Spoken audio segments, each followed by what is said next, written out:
Welcome to NarrativeNook where enchanted stories come to life. If you enjoy our stories, please subscribe, like and share to support our channel. Enjoy listening. Arabella couldn't help but laugh. Arguing with them is just a waste of time. Absolutely, let's not give them a second of ours. Let them flounder in the abyss. Have you heard that Yolanda has hit rock bottom? Humph. That's what Yolanda deserved. She was such a snob when she was the heiress of the Murphys, always picking on Bella. Without Bella, the Murphys would be nobodies. But, what's going on with your family? Do you need my help? Ophelia couldn't help but ask as she noticed the swarm of security guards patrolling the grounds. Just say the word, and I'll have people here in no time. Arabella filled her in on Eric's situation and then said, "We're just waiting for the puppet master to walk right into the trap now. I can't believe there's someone out there even worse than the Murphys, more vile and despicable.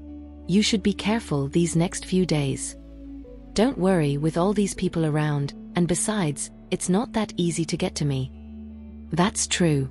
With your skills, there aren't many who can stand up to you.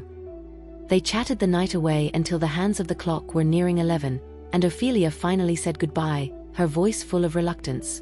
"I'll celebrate with you the day your true identity is revealed." Definitely. As they walked downstairs, Louisa rose from the couch and said warmly, "Ophelia, leaving so soon? It's still early, why not stay a little longer?" "No, Auntie, it's quite late already." "Why don't you stay here for the night, save you the trip back and forth? You'll be attending Bella's homecoming banquet in a few days, right? I'm fond of you. If you stayed, Bella would have company, and I could see you more often." "Thanks you, Auntie, but Bella's leaving the country tomorrow, so I'd be alone anyway. I'll come visit another time." "Bella, you're going abroad?" Louisa looked at Arabella in surprise. "Yeah, I'm escorting Bella tomorrow. Don't worry, she's just delivering some outfits to a client. We'll go and come back the same day, it won't interfere with the upcoming plans." Sean knew the family wanted to surprise Bella. "Then you be careful, and take good care of your sister." Louisa was obviously worried about his injury, but it wasn't the right moment to discuss it, so she decided to talk about it later. Then she turned back to Ophelia, "Dear, when you visit, you don't need to bring anything. It's too formal. Boys, help Ophelia with her things to the car." The brothers immediately volunteered. One of them said, "Sean's free, he can do it." Sean was thrilled at the proposal. "Auntie, you're too kind. It's just a small gift from me." "Your consideration is appreciated, but we shouldn't accept these gifts. You're still young, how can I take these from a child?" The two continued their polite argument, each insisting, "Why don't we split it? Take half, and return half." Arabella interjected. The Collins family could accept half of Ophelia's housewarming gifts and return her with some other items, and the friendly dispute would be solved. Brilliant idea. Kenneth had someone to bring over a selection of high-end supplements and beauty products.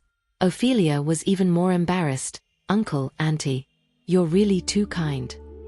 "Don't mention it, Ophelia, here is a little something for you." Sean was already holding a gift bag, approaching her with a friendly smile. Afraid that it would be rude to refuse again, Ophelia accepted his gift with a grateful nod. "Make sure you visit us again soon, Ophelia. Aunt Louisa will be waiting eagerly, and the whole family welcomes you," Louisa said, walking her out of the main building. At the right moment, Hans caught his mother's arm and said, "We'll let you go there. Take care, Ophelia." "Hans, you're too polite. Stay, Bella." Ophelia was somewhat reluctant to let Arabella go, the key point being, she didn't want Sean to take her there. "I've got something to handle suddenly, Sean will walk you out. Take care." "All right, no problem. Take care and try to get some rest after," Ophelia responded before turning to leave. Walking beside Ophelia with a pile of gifts, Sean could feel the seconds dragging by, and Ophelia seemed to quicken her pace. She hadn't paid attention during her arrival, but now the path to the front gate seemed endlessly far. "So, you and Bella go way back?" Sean suddenly asked. "Yeah, we've known each other for many years."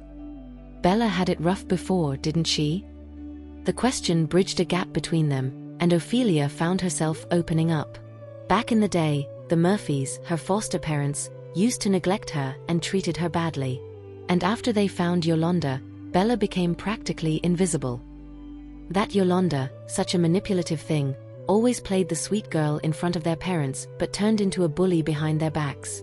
Poor Bella suffered a lot. Bella always tried to keep the peace for the sake of family harmony and to avoid worrying her sick Granny Grace. She even cleaned up messes for the Murphys. But they just took more and more advantage of her kindness. Sean hadn't expected the girl to share so much.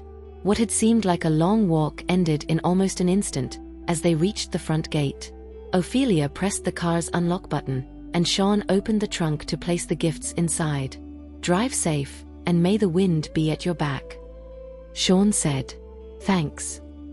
Ophelia got into the car and buckled up, ready to leave, when suddenly Sean tapped on her window. "Hold on." He quickly pulled out his phone. "I'm escorting Bella to Belloria tomorrow, and I'm not sure what might happen. It would be best if I had a way to contact you, just in case. You know her well." Ophelia considered his words and found them reasonable. Pulling out her phone, she opened her contacts and let him scan the QR code. Sean tried to hide his smile as he added her on WhatsApp, maintaining a calm voice as he said, "Goodbye." "Bye," Ophelia replied, starting the car and pressing the accelerator. Her car sped away into the distance. Sean watched her leave, his heart soaring with joy. He finally had the girl's contact info. He owed his sister a great deal. Indeed, his sister was the family's lucky star, the beacon of fortune. Ever since she came into their lives, things seemed to go smoothly. In his phone, he labeled the contact, Ophelia. After a pause, he changed it to Lucky Girl as his sister referred to her. Perfect. Back inside the living room, Louisa couldn't help herself. Ophelia is such a looker, just like our little Bella. Both of them have top-notch features and charm. Sean's eyebrows lifted at the compliment. After all, they were talking about his crush. Of course she was exceptional. It's not just her looks or aura, but she's also been raised well. After all, she was the daughter of the Almonds. She's got all the best qualities. I think she'd be quite the match for David. Louisa chuckled conspiratorially. Sean's face darkened at the remark. What were their parents even thinking? "You agree?" "From the moment I laid eyes on her, I just knew she and David would hit it off. David's as lively and cheerful as they come, and Ophelia's got a great personality too. They'd be just..." Before Kenneth could finish, Sean walked out to interrupt. "How can they be a match? You went back so soon?" Louisa hadn't expected him to return so quickly from dropping off their guest. What's wrong with them as a pair? Ophelia is stellar, and David's the heartthrob everyone knows. David's still a kid, he's not the caretaker type. Who says that? He's super attentive and caring with his sister, way more than you ever were. Louisa retorted, turning to Arabella. "Bella, don't you agree? Bella, do you think your friend would be a perfect match for your brother David? Be your sister-in-law?" Kenneth looked at Arabella expectantly. What? Sister-in-law? Sean couldn't stomach the title and was ready to interject, when Arabella spoke up. "I actually think Sean would be a good match for her." Kenneth and Louisa were taken aback, then both turned to look at Sean. Now, Sean's face lit up with a victorious smile. See that? His sister had a good eye. Hear that? He and Ophelia were the real dream team. That's nonsense, Louisa denied quickly. Sean could scare away a young girl with just one look, and you expect him to take care of someone? David's the better fit. He's gentle and considerate. Sean cut Kenneth off before he could finish. Am I your real son? Always praising others, they never had a good word for him. Kenneth and Louisa glanced at him, words failing them. They wanted to praise him, but the truth was hard to ignore. David's personality was indeed more approachable and thoughtful than Sean's. I'm going to take a shower. Sean headed upstairs, passing by Grandma's room when he suddenly overheard her on the phone. My dear, when are you coming home? I met a girl tonight, so beautiful, just perfect, and I think of you. You are the only one in the house that is still single. I think you two would be well suited. Sean froze. His grandma wasn't talking to David, was she? What did she mean, saying David was the only one without a girlfriend? Wasn't he, Sean, single too? Or did she think he was not worthy of a girl? With that thought, he knocked and entered the room. Cornelia was on the phone with David. Assuming Sean needed something, she said, "We'll talk when you get back. Come home soon. Everyone's here but you." "Yes, even Sean's arrived." "All right, good night, sleep tight." After hanging up, Cornelia looked up at Sean with a warm smile. "Did you drop the young lady off? Tell me, she's quite beautiful, isn't she?" Before Sean could answer, the old lady queried again, "Is it true that Ophelia and David are a perfect match?" "Grandma," Sean asked with a hint of annoyance, "why are you up worrying about this stuff at this hour?" "David and Ophelia? A match? Not even close. That young lady is just too charming and she seems so well-mannered. Most importantly, she's completely devoted to Bella. I won't lie, the first time I laid eyes on her, I hoped she'd be my granddaughter-in-law." Cornelia's smile was so wide it almost split her face. "I wonder when that girl will visit again. I didn't get nearly enough time to chat with her tonight." The one who didn't get enough time to chat was him, Sean, right? This evening, everyone had been fussing over Ophelia with warm greetings. Even Hans, Chaucel and Clark had quite the conversation with her. Yet, every time he tried to speak to Ophelia, it ended in a misunderstanding. He barely exchanged a few words with her. He had lesser interaction with Ophelia than all of the others. "There's more than one bachelor in this house," Sean muttered discontentedly.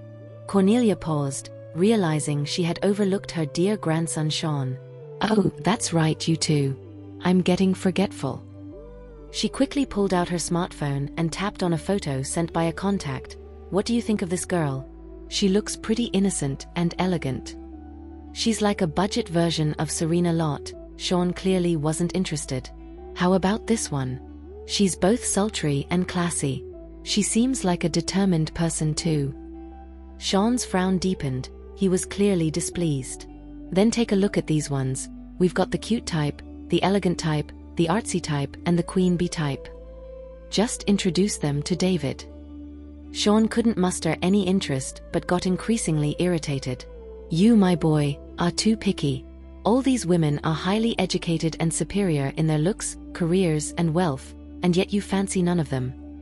At that moment, Bernard came out after a shower, and Sean couldn't help blurting out, "Grandpa, you should get Grandma to rest. She's been fussing over nothing all day." He couldn't go on with this conversation, or he'd explode from frustration. Bernard, noticing his displeasure, asked with a chuckle, "What's wrong?" "I'm trying to set him up with someone, but he doesn't like any of them." Cornelia was baffled by her grandson's difficulty in finding a partner, wondering why he couldn't just find a girlfriend and settle down like his brothers. "What kind of girl does Sean like then?" Bernard asked with a twinkle in his eye. "Your grandma's asked around quite a bit and rounded up all sorts of girls for you. Oh wait, we haven't found an Ophelia type yet." Upon hearing Ophelia's name being mentioned, Sean perked up, but his hope was dashed in the next second when Cornelia said, "Ophelia's busy managing the company. She hardly has time for herself. If she's looking for someone, she needs someone like David who's attentive and considerate, who can be her safe harbor when she's exhausted. Not someone with a hot temper like Sean. Yes, David is the life of the party, easygoing, bright and sunny. The moment I saw Ophelia tonight, I thought she and David were a perfect match." Sean's heart shattered once again. He didn't want to listen anymore. Mumbling about being tired, he walked out of the room. "The kid, I don't know what he's huffing about." Cornelia watched Sean's retreating figure, guessing that none of the girls caught his eye, and that perhaps he felt too young to settle down. Let him have his fun for a few more years. As long as both Hans and Chaucel settle down, the rest will naturally follow suit when the time is right. Sean had barely stepped away from his grandmother's room when he heard a noise coming from his sister's room. "Bella." Sean rapped on his sister's door with a casual knock to signal his presence. He'd been hoping to catch up with her for a bit, so as to get a read on Ophelia's take on the recent events. For example, had the car race they'd attended left a sour taste in Ophelia's mouth? And was Ophelia now harboring a grudge against him for the whole debacle with that project? But after a few knocks, there was no answer from within. Hadn't he heard some noise just moments ago? Why was it dead silent all of a sudden? Had she fallen asleep? Just as Sean was about to walk away, a sudden thought struck him and froze him in his tracks. What if his sister was in danger? "Sis, I'm coming in, okay?" Throwing caution to the wind, he twisted the doorknob and pushed open his sister's bedroom door. The room was deserted, with the balcony door wide open, curtains billowing in the breeze, and snowflakes drifting in. Where was his sister? He stepped onto the balcony, only to be greeted by a world blanketed in white, with snow piled everywhere. There were footprints along the edge of the wall and in the snow below, which were roughly the size of his sister's feet. Could his sister have leapt from the balcony to the wall's edge and then down to the ground? Where was she headed? Following the direction of the footprints, Sean's eyes landed on a corner of the garden where a few figures seemed to be missing. Had someone broken in? With that alarming thought, Sean jumped down, following his sister's trail. He alerted his brothers and sprinted towards the spot where his sister might be. Moments before, after Arabella had finished her shower, she found something off about the surveillance, whose angles seemed to have been tampered with, and she also noticed that the number of guards in the corner was down by 2. To avoid tipping off the intruder, she leapt from the balcony rail, dodging cameras and rushing towards the corner of the garden. True enough, it wasn't just 2 guards unconscious under the trees, there were 6. Someone had definitely made their way in. The intruder had likely aimed to stay under the radar, hence there were no fatalities. Murdering on a snowy day would leave conspicuous red stains, so the visitor would act with discretion. Arabella tracked the footprints to the basement and, sure enough, found a group of skilled assassins. The guards from Reflections Villa were clearly no match for them, and even the seasoned security team under Hans seemed overwhelmed. Within moments, they too crumbled to the ground. As Arabella drew near, she detected a peculiar scent on the attackers, a custom knockout fragrance that had floored the Collins guards. What was this potent concoction? She'd never encountered this fragrance before. Luckily, she had been taking a special pill these past few days, which was an antidote for various toxins and fragrances. The assassins, seeing Arabella still standing, exchanged puzzled looks. By all accounts, the fragrance should have rendered her unconscious upon first whiff. Yet there she stood, safe and sound, causing a conundrum in their midst. At that moment, Arabella kicked at one of the assailants, and then blocked the entrance to the basement with her slender frame, refusing to let them in. Had they finally trapped themselves? It seemed like the mastermind behind the scenes wasn't small time. Not only had they used knockout gas, they had also sent henchmen who were quite skilled. She was suddenly curious about who was pulling the strings. The group of hitmen exchanged glances before launching another attack on her. The substantial security team of the Collins family arrived just in time. "Don't come any closer," Arabella warned her personal guards. "Make sure you take those capsules I distributed earlier first." The team understood instantly that something was off with these hitmen. Thankfully, Ms. Bella was prepared. Also, don't fall for their diversion tactics. Arabella's words reminded the head of security, who ordered some men to return to their posts while the rest stayed to provide backup.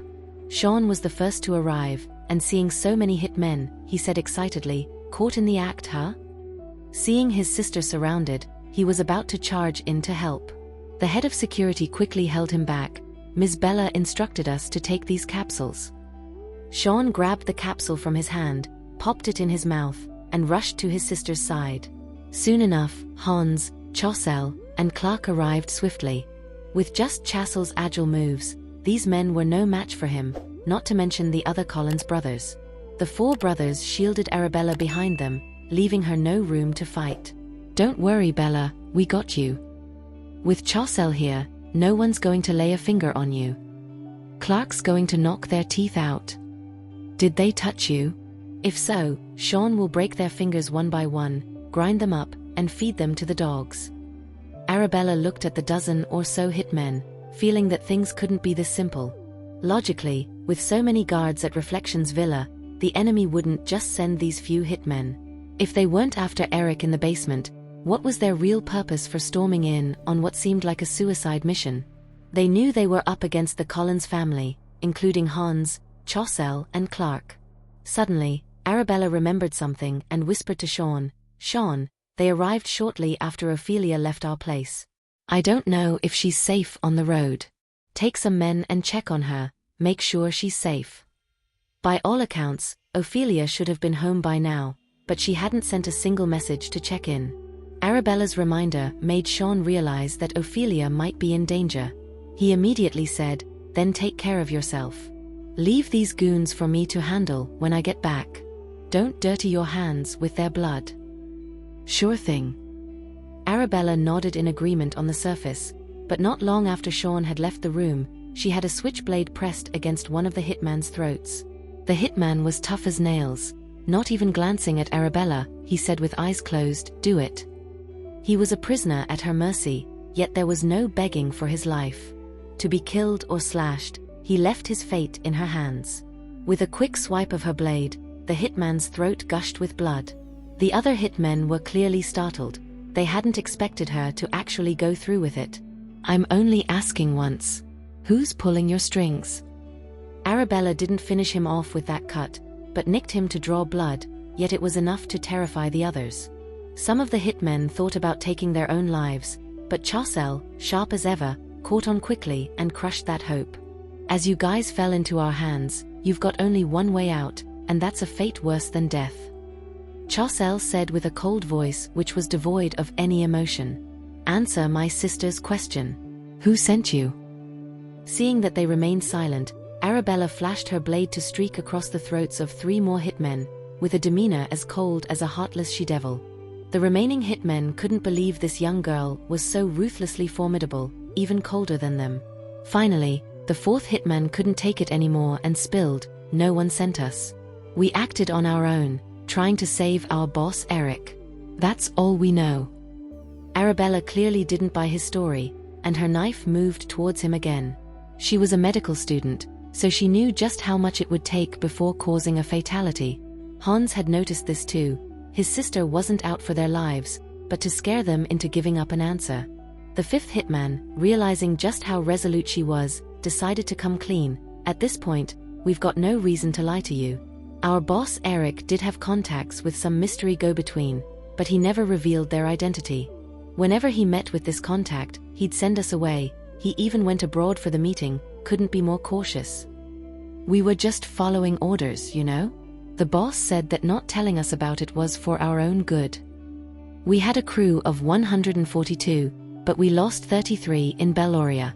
Lately, many others have disappeared. We're worried that the go-between is wiping us out from behind the scenes, so we wanted to get Eric out to figure out what to do.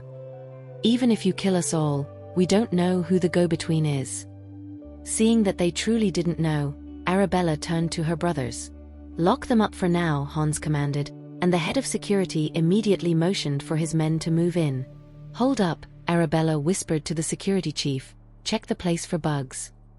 It struck her that the hitmen could have been here ahead of her and possibly left behind some nasty surprises. Hadn't expected Ms. Bella to be so vigilant. The security chief nodded and said, "Right away." "Let's step outside," Arabella suggested, leading the way out of the basement to avoid any chance of eavesdropping. "In the garden." Hans spoke in a calm tone. "Looks like this puppet master is cautious. He guessed right it was a trap and didn't jump in. Instead, they've stirred up panic among the hitmen, pushing them to break out their boss Eric to deal with the mess while he watches from the shadows.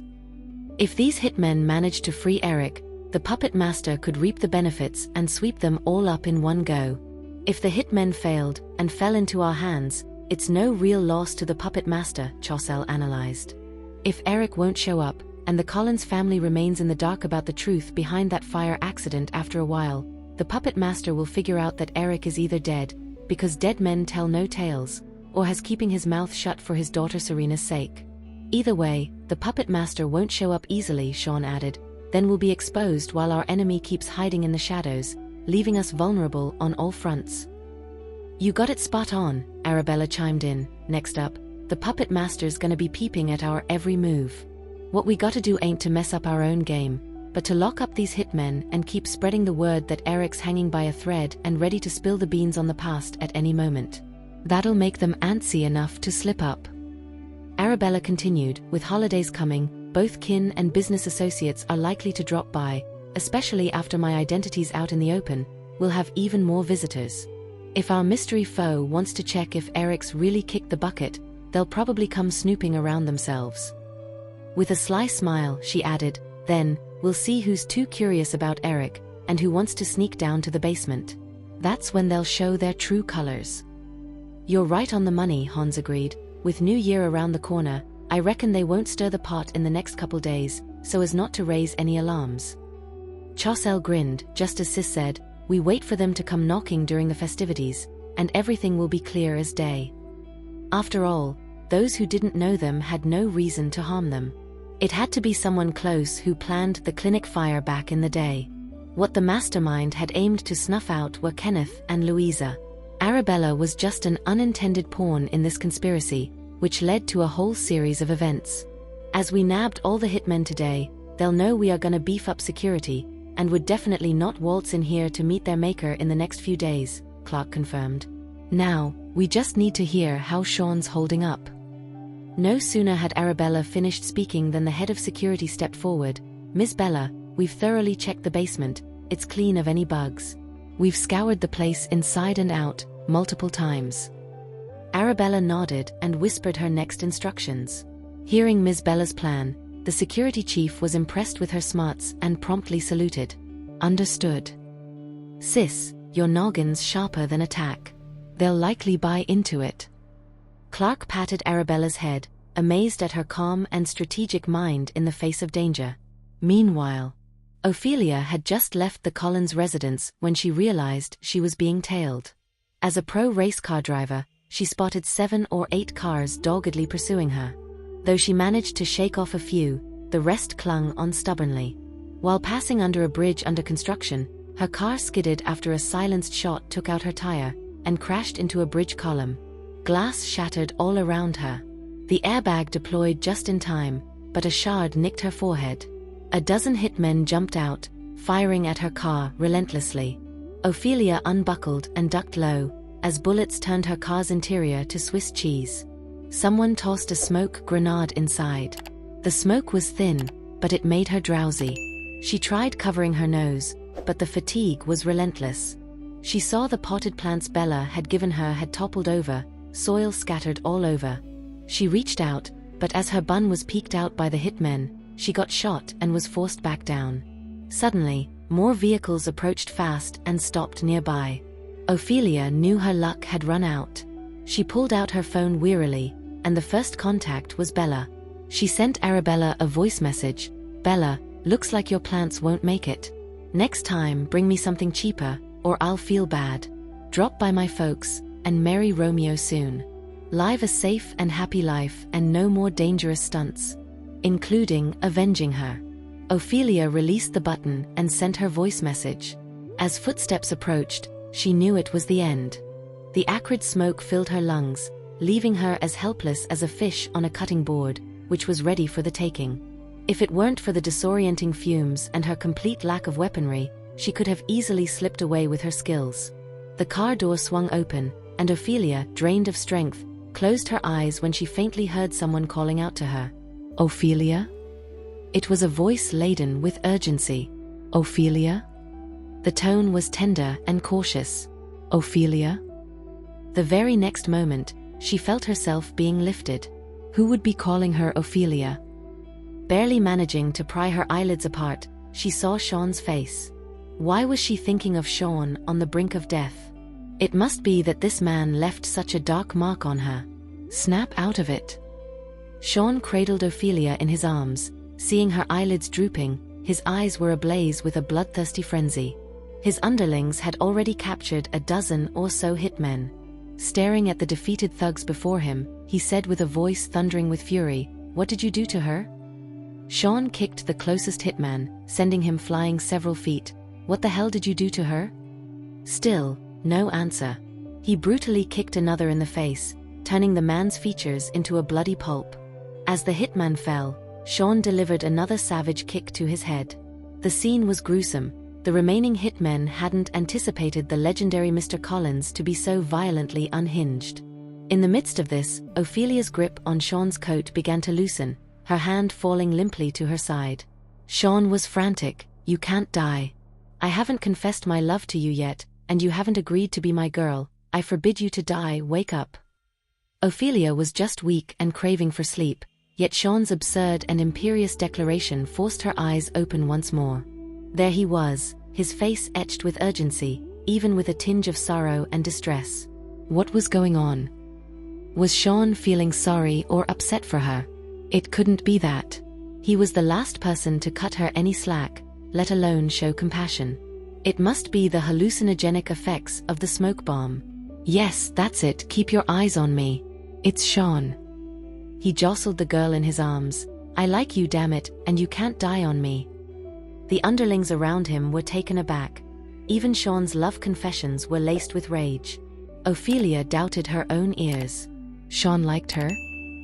What a ludicrous hallucination. Exhausted, she no longer wanted to waste energy pondering the impossible. She was about to close her eyes again when Sean bellowed, "You dare die on me, just try it?" The guy wouldn't stop yapping in her ear, which was driving Ophelia nuts. All she wanted was to catch some Z's, but then she heard him snap, "What the hell did you do to her? Nobody's answering? Fine, then start slicing off their flesh strip by strip for a good week or two before killing them." Ophelia couldn't believe her ears. Who's this monster? When Sean scooped her up to leave, one of the mercenaries finally blurted out, it was the sleeping gas.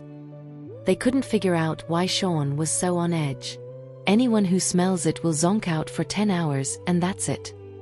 As the killer finished, his eyes shifted to the girl in Sean's arms.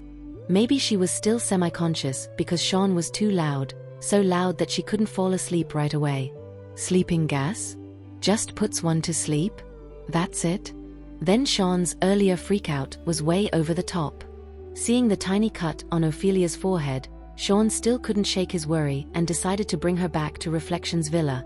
"Yes, Ophelia's resting at my place. She'll be home tomorrow morning." "Thank you. You should get some rest too, good night."